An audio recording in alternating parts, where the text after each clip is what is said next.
మాజీ CM YS Jaganmohan Reddy Begumpet విమానాశ్రయానికి చేరుకున్నారు. జగన్కు వైసీపీ నేతలు కార్యకర్తలు స్వాగతం పలికారు. జగన్కు అనుకూలంగా నినాదాలతో విమానాశ్రయం వద్ద సందడి నెలకొంది.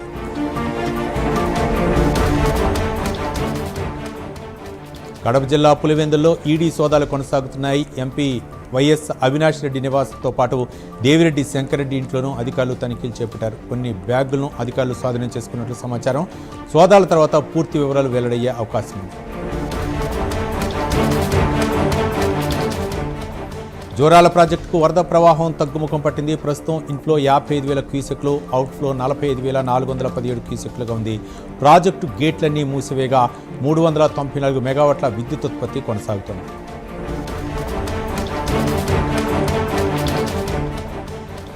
రాజన్న సిరిసిల్ల జిల్లా గొల్లపల్లిలోని ఫ్రెండ్లీ సూపర్ మార్కెట్లో చోరీ జరిగింది. షట్టర్ తాళాలు పగలగొట్టి నగదు, పలు వస్తువుల్ని దుండగులు అపహరించి తీసుకెళ్లారు. సీసీ కెమెరాల ఫుటేజ్ల ఆధారంగా పోలీసులు నిందితుల కోసం గాలిస్తున్నారు.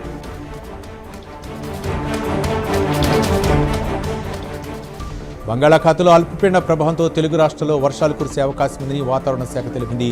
తెలంగాణలో ఆగస్టు 28 వరకు వర్షాలు కొనసాగే అవకాశం ఉందని పేర్కొంది. పలు జిల్లాలకు ఎల్లో అలర్ట్ జారీ చేసింది.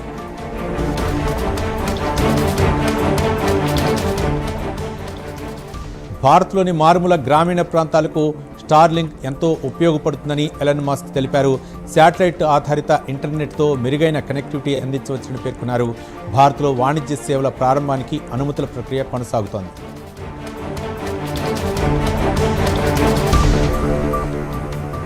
ఢిల్లీలోని పాకిస్తాన్ హైకమిషన్ బయట అనుమతించిన హద్దులు దాటి నిర్మించిన కట్టడాలను అధికారులు తొలగించారు. బారికేడ్లు, క్యూ నిర్మాణాలను కూల్చివేయగా ప్రధాన గేట్కు ఎలాంటి నష్టం జరగలేదు. ఇటీవల ఇస్లామాబాద్లో భారత హైకమిషన్ బయట కూడా బారికేడ్లు తొలగించారు.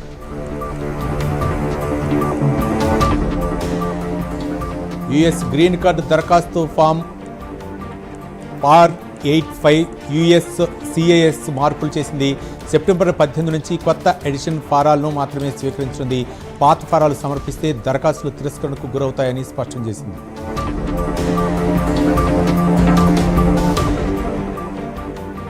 బాలీవుడ్ నటుడు ధనుష్ రాజకీయ ప్రవేశంపై ఊహాగానాలు జోరందుకున్నాయి. ధనుష్ రాజకీయాలకు వస్తే తప్పకుండా మద్దతిస్తారని జీవి ప్రకాష్ తెలిపారు. ధనుష్ తనకు మంచి స్నేహితుడని, ఆయన వెంటే ఉంటారని చెప్పారు.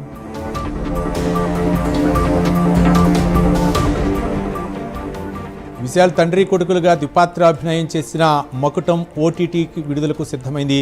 అంజలి, దుషారా, విజయన్ కథానాయకులుగా నటించిన ఈ సినిమా సెప్టెంబర్ 4 నుంచి అమెజాన్ ప్రైమ్లో స్ట్రీమింగ్ కానుంది.